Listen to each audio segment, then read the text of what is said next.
All right, this shape is super twisty and turny, and it's definitely gonna be hard to cut out. But since we can do hard things, I'm gonna show you how to bubble cut this first, and then you'll be able to cut out the little bits easier. So let's try it. So first we're gonna pretend that this snake is shrink wrapped into a bubble. So we're gonna hit all of his edges, like they're up against the edges of the bubble, but we're gonna leave this space in here. So I'm just gonna start here. You can start anywhere though. And I'm just gonna cut kind of like a big oval, as if he is shrink wrapped into a bubble. I could just cut that off just to get rid of it. And then I'm never gonna turn my scissors like this, because that makes it so much more difficult and makes my arms all twisted and my wrists crazy. So I am just going to always pretend that my arm and the scissors are a machine and they only go straight. They only go straight. It's a machine that only goes straight. So I have to use my helper hand here to be the one to turn the paper. Instead of turning the scissors, I'm gonna turn the paper. So here we go. My scissors are staying straight, but my helper hand is turning the paper. Now I'm gonna finish bubble cutting on this side actually before I go into all those little twists and turns. So I'm just hitting the outermost edges of this guy so that it looks like he is shrink wrapped into a bubble. And I'm just gonna move the scraps aside because I'm gonna get them out of my way. So now I have him shrink wrapped into a bubble.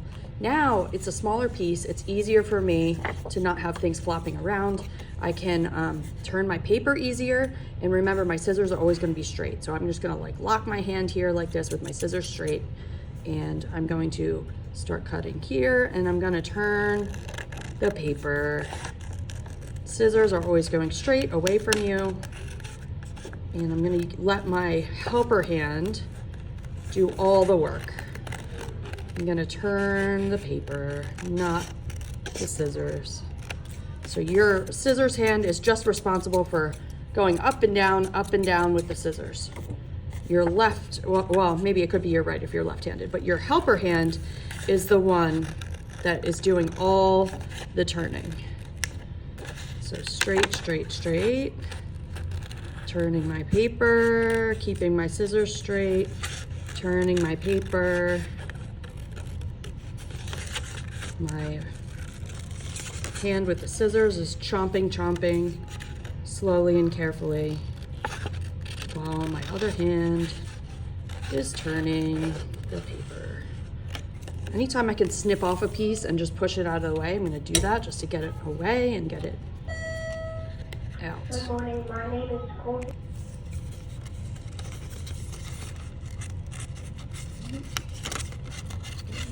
Kind of hard around the turns, but make sure your helper hand is doing all the work turning the paper. And your scissors hand is only just chomping up and down and staying straight. The more you do this, the easier it'll get and the quicker you'll be able to do it. And you'll be able to cut out, if you can cut this out, you can cut out anything. 'Cause this is tricky. If you're cutting out more than one shape at a time, like let's say I was cutting out 2 of these snakes at the same time, I could try to hold them still right on top of each other and just cut through both papers at the same time. That would save me trouble and time. So my scissors kind of got tangled up there. So I'm just gonna pause for a second and I'm gonna turn my snake and I'm gonna start again from this side, just so I don't get it all tangled in that curve. And then snip it off. There you go. Not so bad.